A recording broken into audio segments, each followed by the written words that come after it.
My boyfriend stole $2,500 from me, to take another woman on vacation. And when I confronted him, he rolled his eyes and told me to relax. Yeah. Relax. Like my life just became a Netflix true crime episode and I'm the unwitting co-star. Felix and I have been together just over 3 years. We don't officially live together yet, but he's basically camped out at my place most nights since his apartment is a 40-minute drive from work, while mine is just 15 minutes away. We'd talked about moving in together next year when my lease is up. At least, that was the plan. We're average financially.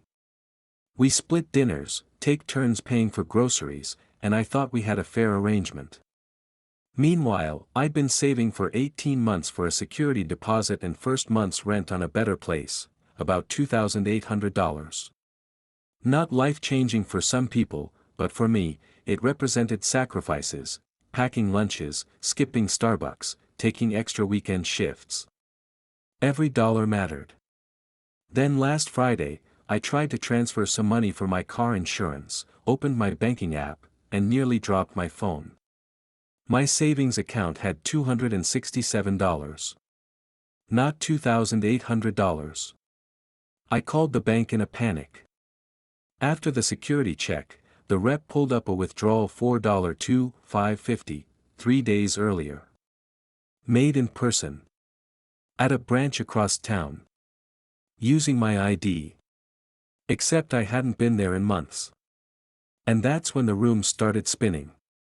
Felix knows my phone password. He's seen me enter it 1,000,000 times. I thanked the bank rep, hung up, and immediately checked his social media. Sure enough. There he was, on a sunny beach, arm around a girl I'd never met. Caption: Day 2 of vacation vibes with these lovebirds. Lovebirds. Plural. Cancun. $2,500 for 2 people. My money. Gone. I sat on my bathroom floor, alternating between crying and staring blankly at the tiles. 3 years. My savings. His vacation. Another woman. Sunday night, Felix waltzed in like nothing happened. Dropped his duffel bag, tried to kiss me. I stepped back and asked where he'd really been. Oh, just hanging out with the guys, he said, like stealing $2,500 wasn't a life-altering betrayal. I showed him the photos. His face went from casual to annoyed, not embarrassed, not guilty, just irritated I'd caught him. He didn't deny it. Just muttered something about last-minute tickets and I'll pay you back eventually. Eventually. Sure. Like that fixes the fact he stole my future apartment money. When I pressed about Jasmine, the girl on the beach, he hesitated, long enough for me to know the truth, then denied she was his girlfriend. Right. Friends take romantic beach vacations, right? Through all this, he grabbed a beer, told me not to make a big deal out of nothing, and said the immortal words. Relax. You'll get over it. I didn't. I told him to get out. He muttered about his faraway apartment and work in the morning. I told him that was his problem. He had made his choices, now he had to deal with the consequences. As he left, he had the audacity to call me impossible and dramatic. Jasmine wouldn't act like this, he said. I collapsed on the couch. Shaking. My head spinning. My money gone. My trust shattered. My boyfriend, a stranger in my apartment. The next 2 days. A fog. Barely eating. Barely functioning. Obsessively checking my bank account.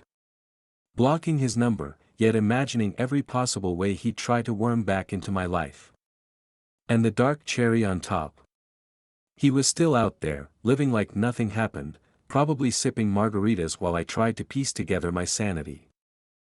We were still at the bar, Felix grinning like a cartoon villain. Maurice and his other friend were snickering in the background. Felix tried a pathetic defense, it's not stealing if we're together, what's yours is mine. Jasmine's just a friend, and it wasn't romantic because Andy and Maurice were there too, group thing. I blinked. Yeah, Andy's Instagram literally called them lovebirds. Felix mumbled it was just a joke. And then, the cherry on my humiliation sundae, a voice behind me. Jasmine. The beach babe herself. Are you the one having a meltdown over a few dollars? I tried to explain. He stole my savings. She looked me up and down with the purest, most delicious pity, and said, pathetic, really. Over $2,000. I corrected her, $2,550. And I'd been saving that for over a year. She threw her head back and laughed. Even sadder, apparently. I looked at Felix, waiting for him to defend me. Or at least tell her to shut up. He wasn't defending me. He was staring at the floor, a little smile playing at the corners of his mouth. He had been bragging about this. About me. Carla, bless her, snapped me out of it. We're leaving, she said, and shoved past Maurice like she was clearing a path through a horror movie. Outside, I finally let the tears come. Carla hugged me, then ordered an Uber. Back at my apartment, Carla let me vent while we drank wine and ate pizza. I showed her Felix's texts from Morris's phone. We blocked a few more numbers I hadn't thought of. The next morning. Instagram DM from Jasmine. Of course. She confirmed my worst fears. She and Felix had been seeing each other for months. He'd been telling her we were basically roommates, broken up. Finding out he stole my money was gross to her, but she wanted me to know the whole truth. This didn't start with Cancun. Months. Months of stolen late-night weekends, mysterious phone calls, weird helping a buddy move, excuses, it all made sense now. We spent Saturday plotting. Step 1, landlord. I explained the situation, asked to change the locks. They agreed Monday morning. Step 2, bank. I opened a new account at a different bank, moved the little money I had left, changed every password, set up two-factor authentication. Step 3, apartment sweep. Carla helped me box up everything Felix had left behind, clothes, toothbrush, a few video games. Nothing worth keeping, except the lesson. Sunday morning, I woke up feeling different. Not better, not healed, but clearer. The humiliation stung, but beneath it, a cold, focused anger. They could think I was pathetic. Fine. But I wasn't disappearing. I cleaned the apartment, rearranged furniture, threw out reminders of him. Made a budget to rebuild my savings. Monday morning, the locksmith came. New locks. Weight lifted off my shoulders. Felix couldn't just waltz in anymore. Then, the calls started. 3 missed calls from his actual number. Voicemail. Tone completely different, worried, panicked, almost desperate. He begged to talk about Jasmine, crazy stuff that wasn't true, or at least not all of it. Ended with, I miss you. I deleted it. That night, small envelope under my door, $300 in cash. Note, starting to pay you back. Can we please talk?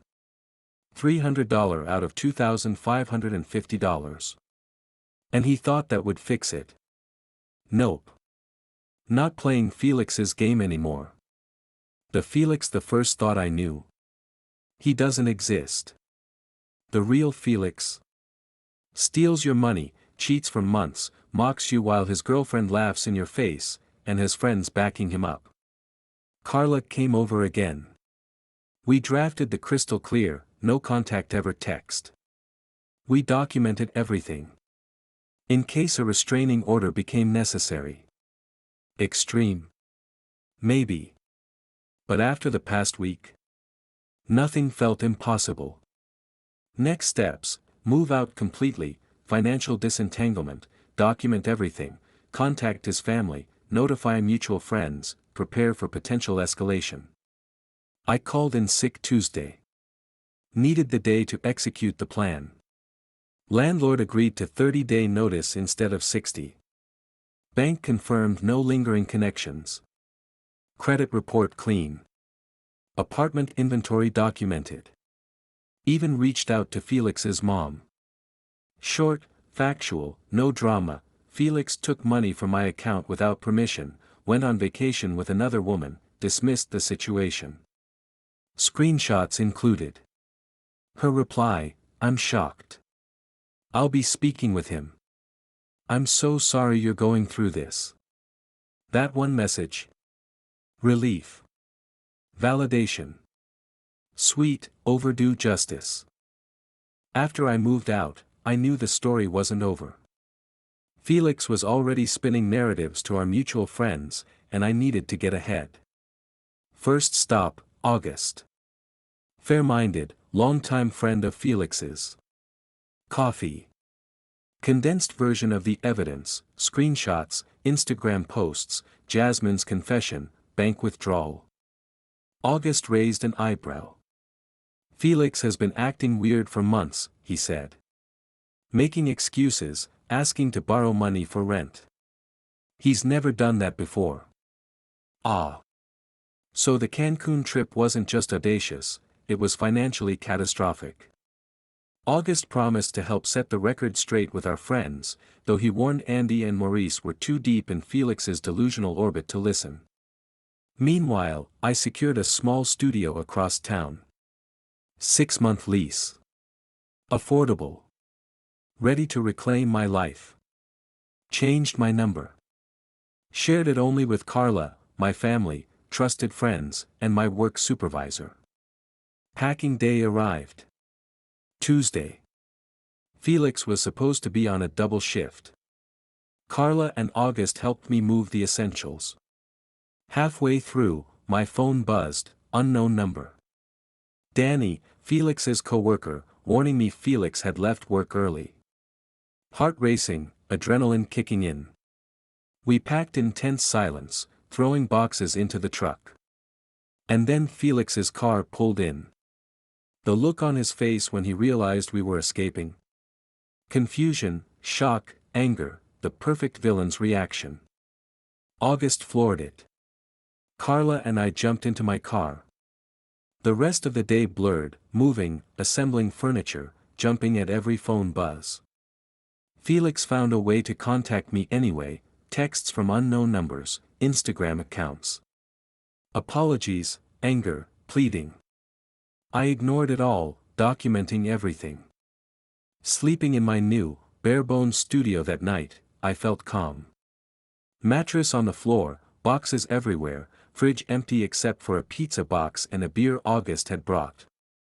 No Felix, no memories, no anxiety over an unexpected visit. Then, voicemail, Felix's mom. Tired, sad. Lena, I spoke with Felix. He admitted everything. I'm so sorry. Please let me know if you need anything. Relief. Validation. Sweet, overdue justice. Days went quietly. Felix's attempts at contact slowed, desperate but less frequent. Then Friday, grocery store. Maurice in the aisle, Andy in the parking lot. They apologized. Andy finally admitted Felix had lied, stolen, and behaved like a spoiled toddler. Home, package at the door. $500 cash. Rambling letter. Sold gaming console, therapy sessions, a string of apologies, and please give me another chance. Against my better judgment, I answered a call that night. Felix, slurring, desperate. He rambled, parents treating him like a teen, Jasmine gone, friends thinking he was an idiot, people make mistakes, don't throw away 3 years. I said 2 words, goodbye. Blocked. Then came the voicemails. Tearful pleas, then anger, then incoherent screams at 2:37 a.m., ruined my life. Never loved me. I saved them, sent them to Carla and August. Next morning, text from Felix's mom. She apologized for his behavior, said they took his car keys and were arranging intensive help. Felix hasn't tried contacting me since. 3 weeks. No more harassment, yet I stay vigilant. Staying with Carla when I can, staying alert. Every time my phone buzzes, my stomach drops. I've reclaimed my life, my savings, my apartment, my sanity, but the shadow of Felix's delusion lingers. I'm not going back. Not after the theft, the betrayal, the humiliation. Not after the voicemail that made me question reality for a second. Felix burned a bridge. He torched it. And I walked away, alive, angry, and finally free.